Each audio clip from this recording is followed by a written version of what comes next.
Hi viewers, welcome to our channel. So Telangana elections కంటే ముందు షర్మిల గారు తన పార్టీని కాంగ్రెస్ పార్టీలో విలీనం చేయాలనుకున్నారు. కానీ అందుకు రేవంత్ రెడ్డి గారే అడ్డుపడ్డారు అన్న ఒక వార్త అయితే ఆ మధ్య వైరల్ అయింది.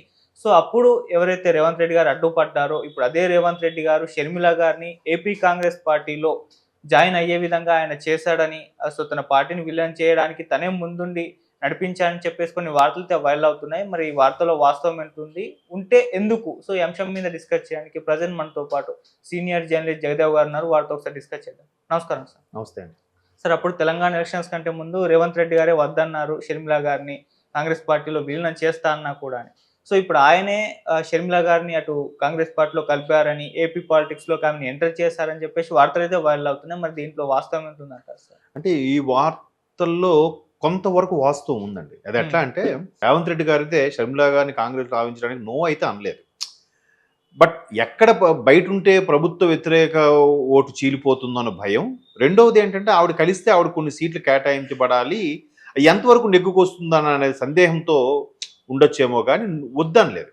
బట్ ఆయన ముఖ్యమంత్రిగా పీఠం ఎక్కక ముందే కాంగ్రెస్ అధిష్టానం ఆలోచన విధానం ఎలా ఉందంటే, ఇక్కడ ఎలాగైనా గవర్నమెంట్ ఫామ్ చేయాలి, తెలంగాణ ప్రకటించింది మేమే. అలాంటిది అటు ఆంధ్రాలో పూర్తిగా నష్టపోయాం, భూస్థాపితం అయిపోయింది. ఎంత ప్రకటించిన తెలంగాణలో ఇక్కడ కాంగ్రెస్కి వాల్యూ లేకుండా పోయింది. 10 ఏళ్ళు వీళ్ళే పరిపాలించారు, మా స్థానం ఏంటి? మేము ఎంత బాధపడి ఒక రాష్ట్రాన్ని కూడా కోల్పోయామే, ఆఖరికి చాలా బ్యాడ్ అయిపోయాం కదా, మా పరిస్థితి ఏంటి? ఎలాగైనా తీసుకురావాలి. తీసుకొచ్చిన మరుక్షణం ఆంధ్రాలో కూడా కాంగ్రెస్ని లేవనెత్తాలి, బతికించాలి అని అప్పట్లోనే కొన్ని వార్తలు వచ్చే, వార్తలో వాస్తవం ఉంది. దానికి రేవంత్ రెడ్డి గారు ఎలా అంటే, టీడీపీలో ఒకప్పుడు చేశారు కాబట్టి, టీడీపీ హయాంలో ఉన్నప్పుడు చంద్రబాబు గారితో ఉన్నప్పుడు 2 కళ్ళు నినాదంతో కొంతవరకు పనిచేశారు కాబట్టి, రేవంత్ రెడ్డి లాంటి వ్యక్తి నేషనల్ లీడర్, నిజంగా రేవంత్ రెడ్డి లాంటి వ్యక్తి జాతీయ లీడర్షిప్ క్వాలిటీస్ ఉన్న పర్సన్. సో ఆయన మీద కొన్ని విమర్శలు ఉన్నాయి, ఈ ఉద్యమంలో పెద్దగా పనిచేయలేదు అని. నిజమే, పనిచేయపోయి ఆయనకి 2 రాష్ట్రాలు 2 కళ్ళు ప్రతి ఒక్కరూ కావాలి నేషనల్ పార్టీ అన్నాక కదా. ఇప్పుడు టీఆర్ఎస్ కూడా మాకు తెలంగాణ ముఖ్యం, మాకు ఎవరు లేకపోయినా పర్వాలేదు, నువ్వు ఆంధ్రోడవా ఇట్లా మాట్లాడిన వాళ్ళు మరి బీఆర్ఎస్ ఎందుకు పేరు మార్చారు? మళ్ళీ జాతీయ పార్టీ అవుదామనే కదా, విస్తరిద్దామనే కదా.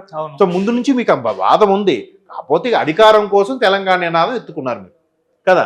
సో ఈయన అలా కాదు, మొదటి నుంచి అలాగే ఉండడం వల్ల ఈయన ఉద్యమంకి వెన్నుపోటు పొడిచాడు, ఉద్యమంలో పార్టిసిపేట్ చేయలేదు అని వాదనలు వినిపించాయి. సో రేవంత్ రెడ్డి గారు అవేవి పట్టించుకోలేదు. ఆయనకి తెలంగాణ ముఖ్యమే, పార్టీ కూడా ముఖ్యమే. ఆ దీంతోనే ఆయన ఖచ్చితంగా పీసీసీ, ఇంకో వార్త వచ్చింది ఏంటంటే, పీసీసీ పదవి దక్కించుకున్న మరుక్షణం ఆయన ఖచ్చితంగా ప్రభుత్వాన్ని ఇక్కడ ఫామ్ చేస్తాను, నన్ను ముఖ్యమంత్రి అభ్యర్థిగా కూడా ప్రకటించాలి, అలాగే నేను కాంగ్రెస్లో కూడా బతికిస్తాను అన్నట్టుగా కూడా ఆయన ప్రామిస్ చేశారు, లేదంటే మాట ఇచ్చారు, సంథింగ్ ఎట్లాగైనా ప్రయత్నిద్దాం అన్నట్టుగా కొన్ని వార్తలు వచ్చాయి. మేబీ అయినా అయిండొచ్చు అవి. సో అనుకున్నట్టుగానే ఆయన గవర్నమెంట్ ఫామ్ చేశారు. ఆయన వచ్చాకే కాంగ్రెస్ గాలి మరింత వీచింది. అన్ని సమీకరణాలు, అన్ని సీనియర్ లీడర్ని కలుపుకుంటూ పోయి మొత్తానికి ఈ రోజు పరిపాలన చేస్తున్నాడు. పరిపాలన కూడా శరవేగంగా దూసుకెళ్ళిపోతాడు. రోజుకో సమావేశం, రోజుకో పథకం, రోజుకో సమీక్ష, అన్నీ కదా. అలాంటి రేవంత్ రెడ్డి గారు ఇప్పుడు మళ్ళీ షర్మిల గారిని ప్రిఫర్ చేసి, ఎందుకు? రాజశేఖర రెడ్డి గారి బిడ్డ షర్మిల. ఈ రాజశేఖర రెడ్డి గారు ఎవరు? కాంగ్రెస్ తరఫున ముఖ్యమంత్రి, 2 సార్లు ముఖ్యమంత్రి అయిన అభ్యర్థి. అఫ్ కోర్స్ దురదృష్టవశాత్తు మన మధ్యలో లేరు. సో రాజశేఖర రెడ్డి గారి బిడ్డగా ఖచ్చితంగా ఆంధ్రాలో ఆవిడ్ని ఆదరిస్తారు కదా, ఆడబిడ్డ కాబట్టి. జగన్ గారిది ఎలాగో వ్యతిరేకత ఉంది కాబట్టి ఇదే సరైన సమయము, ఇదే అదను చూసి ఆమెని ఇక్కడ పీసీ చీఫ్ చేయాలి అన్నట్టుగా ఆయనే ప్రపోజ్ చేశారు. అంటే అధిష్టానం ఆలోచన కూడా ఇదే, కాంగ్రెస్ని పూర్తిగా నేలమట్టం అయిపోయిన కాంగ్రెస్ని కాస్త లేపుతాము, ఇప్పుడు కాకపోతే 2029 ఎలక్షన్స్లో అయినా మనం అంటూ నిరూపించుకుందామనే ఆలోచనలో కూడా కాంగ్రెస్ ఉంది. మేబీ ఇప్పుడు షర్మిల గారితో కొంత సహకారం అవ్వచ్చు ఓటు బ్యాంక్ పెంచుకునే అవకాశంలో.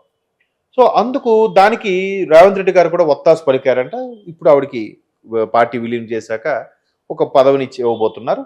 అయితే ఆ పదవికి ఆవిడ కాస్త భయపడుతున్నారు. అంటే మేబీ పెద్ద బాధ్యత, చాలామంది సీనియర్ నాయకులు ఉన్నారు, కాంగ్రెస్ అంటేనే సీనియర్ నాయకుల సమూహం కదా. రేవంత్ రెడ్డి గారు కాబట్టి ఆయన చాకచక్యంతో, ఆయన మేధావితనంతో, ఆయన వాక్ చాతుర్యంతో అంతమంది సీనియర్లను కూడా అంటే అడ్జస్ట్మెంట్గా అన్నిగా సమన్వయం చేసుకుంటూ వెళ్ళి ముఖ్యమంత్రి పీఠం మీద కూర్చోగలిగారు. ఈవిడ ఇంకా అంత అనుభవం లేదుగా. టీపీసీ తెలంగాణ వైఎస్ఆర్ పార్టీ పెట్టి కూడా కొన్ని సంవత్సరాలు అయ్యింది, కొద్ది నెలలు సంవత్సరాలు పోనీ 1 or 2 years. ఈ అనుభవం సరిపోదు. దానికి తోడు ఒక అది బరువైన బాధ్యత కాబట్టి అట్లీస్ట్ సీట్లు సంపాదించకపోయినా గెలవకపోయినా ఓటింగ్ బ్యాంక్ అయినా పెంచకపోతే ఖచ్చితంగా అందరూ విమర్శిస్తారుగా. ఇవన్నీ పక్కన పెడితే సొంత అన్న మీద కూడా ఆ స్థాయిలో విమర్శించాలిగా. అది కొంచెం ఇబ్బందికరమైన అంశమేగా.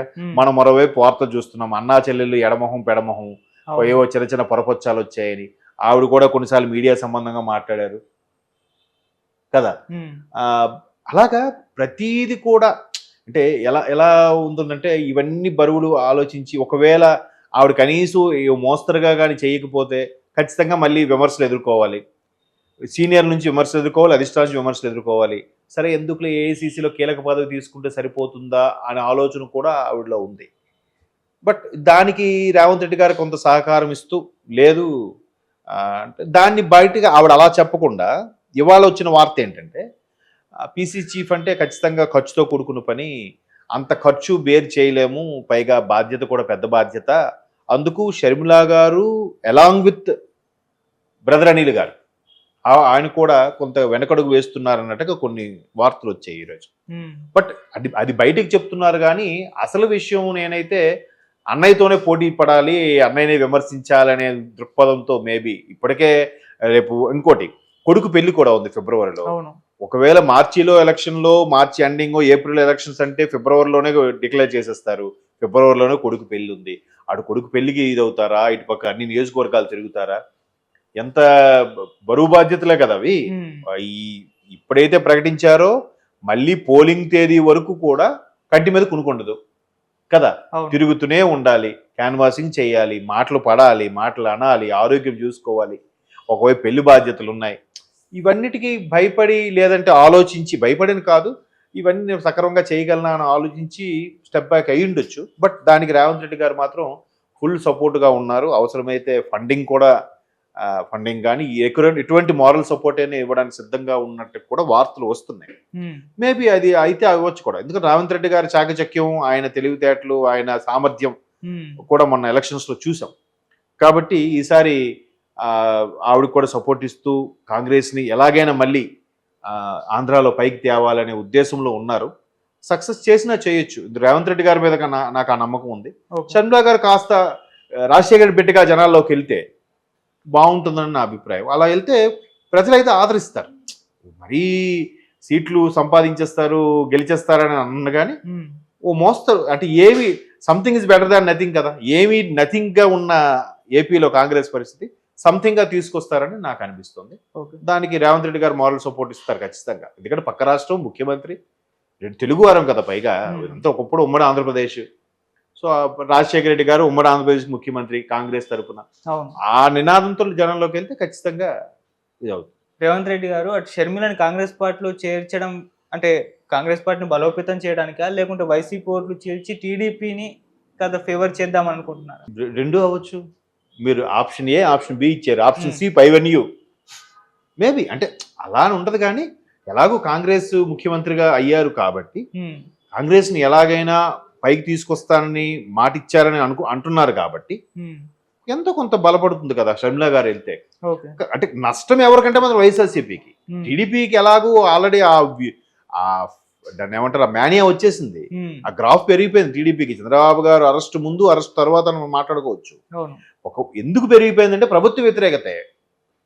ఏదైతే మనం ఇంతకుముందు మాట్లాడుకున్నామో సజ్జల రామకృష్ణారెడ్డి గారు కొన్ని రీజన్స్ ఒక్కొక్కరుగా పార్టీ విడిచి వెళ్ళడం ఇవన్నీ ఉండడం వల్ల వైఎస్ఆర్సీపీ డౌన్ అయిపోయింది, టీడీపీ పెరిగింది. దానికి కాస్త జనసేన తోడైంది, మరి కాస్త ఇంకో మెట్టు పెరిగింది కదా.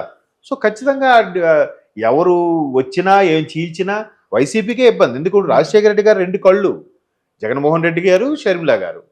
ఒక కన్నుకి కొంతమంది ఒకే ఇంట్లో ఇద్దరు రాజశేఖర రెడ్డి గారు పెట్టలేగా, నువ్వు దానికే నేను దీనికి వేస్తా అంటారు. అండ్ మోర్ ఓవర్ అక్కడ ప్రభుత్వ వ్యతిరేకతో జగన్మోహన్ రెడ్డి గారే దగ్గర చేసిన ఎమ్మెల్యేలు ఒక్కొక్కరుగా బయటకు వస్తున్నారు. ఆయన కూడా చెప్తున్నారు చాలా మందికి కొత్త వాళ్ళకి అవకాశం ఇస్తాను, పాత వాళ్ళకి ఇవ్వనని. ఆ పాత వాళ్ళందరూ ఏమవుతారు, టీడీపీ జనసేనకి వెళ్ళడానికి లేదు, అక్కడ సీట్ సర్దుబాటులో ఖచ్చితంగా మళ్ళీ కాంగ్రెస్లో రావాలి. చాలా మంది వరకు టీడీపీలోకి వెళ్తారు, ఎక్కువ మంది షర్మిలా బాబు కాంగ్రెస్లోకి వెళ్తారని నా అభిప్రాయం.